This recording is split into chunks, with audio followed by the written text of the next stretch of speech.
নমস্কাৰ আজিৰ এইটো ভিডিঅ'ত আমি কেইবাটাও গুৰুত্বপূৰ্ণ বিষয় বিশেষতঃ LPUPৰ শিক্ষক নিযুক্তি সম্পৰ্কত আলোচনা কৰিম। প্ৰথমে আপোনালোকে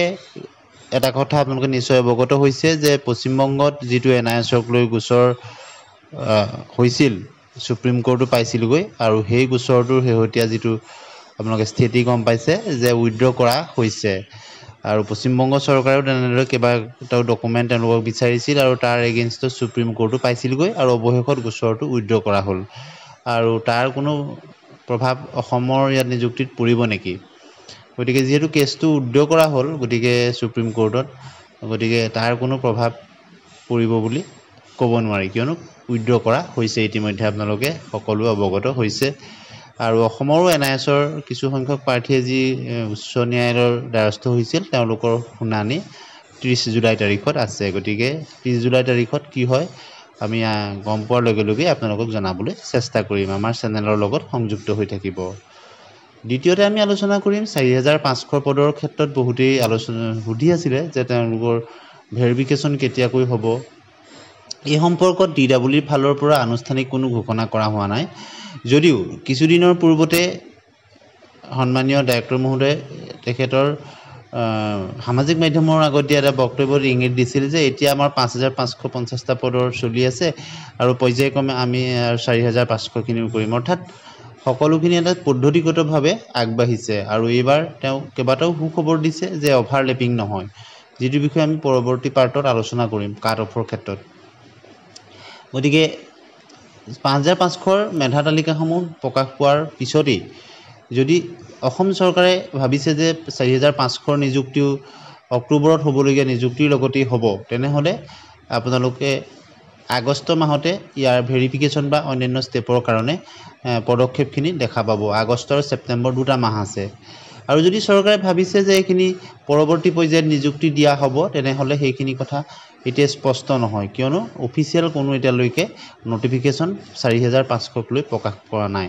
কিন্তু বহু প্ৰাৰ্থীয়ে কমেণ্ট ছেকশ্যনত তেওঁলোকে লিখিছে যে তেওঁলোকে আশা কৰিছে যে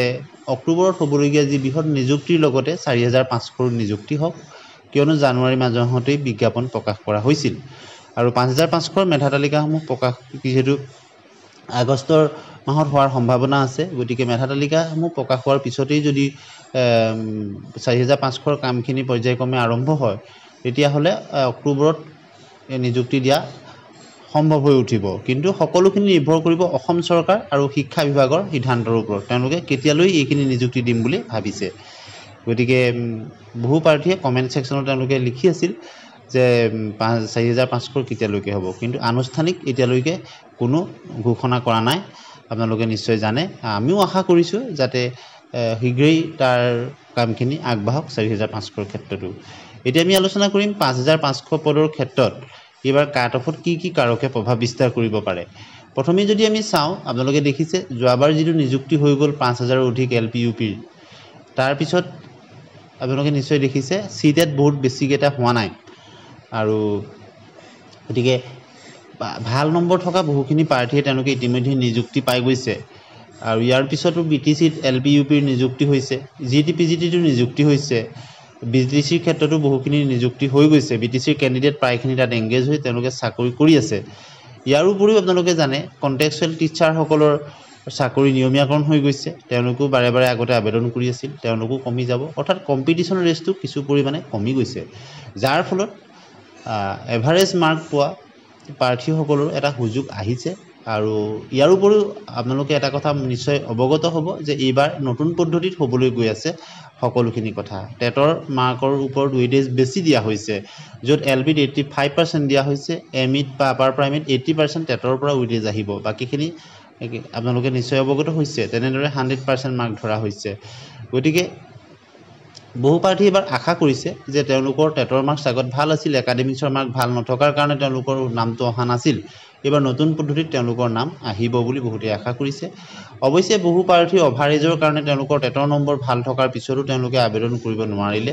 তেওঁলোকৰ ক্ষেত্ৰত অৱশ্যে তেওঁলোক বঞ্চিত হ'ল যেহেতু বয়স বহুতৰে পাৰ হৈ গুচি গ'ল আৰু ইয়াৰ উপৰিও আপোনালোকে এটা কথা নিশ্চয় জানে যে এইবাৰ DW ডাইৰেক্টৰ মহোদয়ে কিছুদিনৰ আগতে কৈছিলে যে এইবাৰ অভাৰলেপিং নহয়, এজন প্ৰাৰ্থীয়ে LP UP বা অন্যান্য বিভিন্ন পোষ্ট তেওঁলোকে পায়, তেওঁলোকৰ নাম আহে, কিন্তু এইবাৰ DW ফালৰ পৰা স্পষ্টভাৱে কোৱা হৈছে বা ডাইৰেক্টৰ মহোদয়ে যে এইবাৰ অভাৰলেপিং নহয়, এই সকলোখিনি দিশ তেওঁলোকে ভালদৰে চাব যাতে এজন প্ৰাৰ্থীয়ে এটা পোষ্টতহে তেওঁলোকে পায়। আৰু তেখেতে অৱগত কৰাইছে যে প্ৰায় 1000মান প্ৰাৰ্থী যিসকলে তেওঁলোকে GTPGTত চিলেকশ্যন পোৱাৰ কাৰণে তেওঁলোকে NOC লৈছে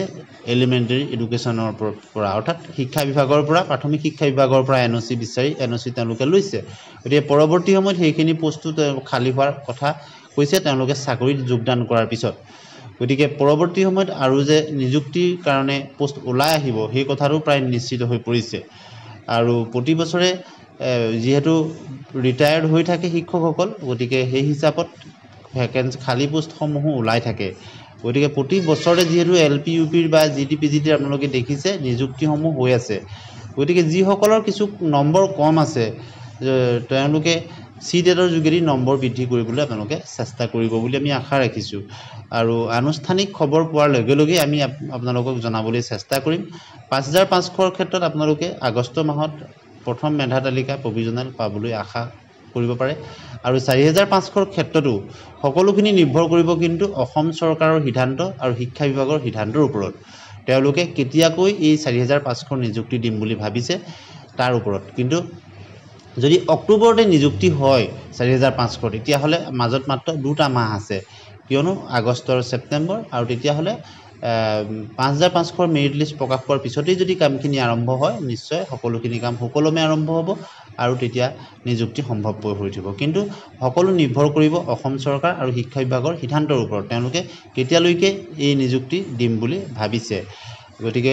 পৰৱৰ্তী সময়ত আমি অফিচিয়েল ইনফৰমেশ্যন পোৱাৰ লগে লগে আপোনালোকক এই ক্ষেত্ৰত আপডেট কৰিবলৈ চেষ্টা কৰিম। আপোনালোক আমাৰ চেনেলৰ লগত সংযুক্ত হৈ থাকিব আৰু আপোনালোকৰ মতামত কমেণ্ট ছেকশ্যনত ভদ্ৰভাৱে নিশ্চয় লিখিব আৰু ভিডিঅ'টো লাইক কৰি হাইপ বটনটো টিপি দিব। এনেধৰণৰ কণ্টেণ্ট আপোনালোকক আগবঢ়াবলৈ আমি চেষ্টা কৰিম আৰু সকলো প্ৰকাৰে আপোনালোকৰ লগত আমি সহযোগিতা কৰি আগবাঢ়ি যাবলৈ চেষ্টা কৰিছোঁ, কিয়নো বহু প্ৰাৰ্থী আৰু বহু বছৰৰ পৰা আমি এই ধৰণৰ কণ্টেণ্ট আপোনালোকলৈ আগবঢ়াই আহিছোঁ আৰু বহুতৰ লগত আমি তেওঁলোকৰ কমেণ্টৰ যোগেদি হওক বা বিভিন্ন ধৰণৰ যোগেদি আমি তেওঁলোকৰ যি মন্তব্য আমি গুৰুত্ব সহকাৰে লৈ পৰৱৰ্তী সময়ত আমি ভিডিঅ' প্ৰস্তুত কৰি আহিছোঁ। গতিকে আশা কৰিছোঁ আপোনালোকে আপোনালোকৰ মতামত কমেণ্ট ছেকশ্যনত নিশ্চয় লিখিব আৰু DW ফালৰ পৰা বা অন্যান্য শিক্ষা বিভাগৰ বিষয়ববীয়াৰ ফালৰ পৰা যদি আনুষ্ঠানিক তেনেধৰণৰ বক্তব্য আহে লগালগ আপোনালোকক আমি জনাবলৈ চেষ্টা কৰিম। আজিৰ ভিডিঅ'টোত আমি এইখিনি কথাকে আপোনালোকলৈ আগবঢ়ালোঁ। ভিডিঅ'টো শেষলৈকে চোৱাৰ কাৰণে ধন্যবাদ।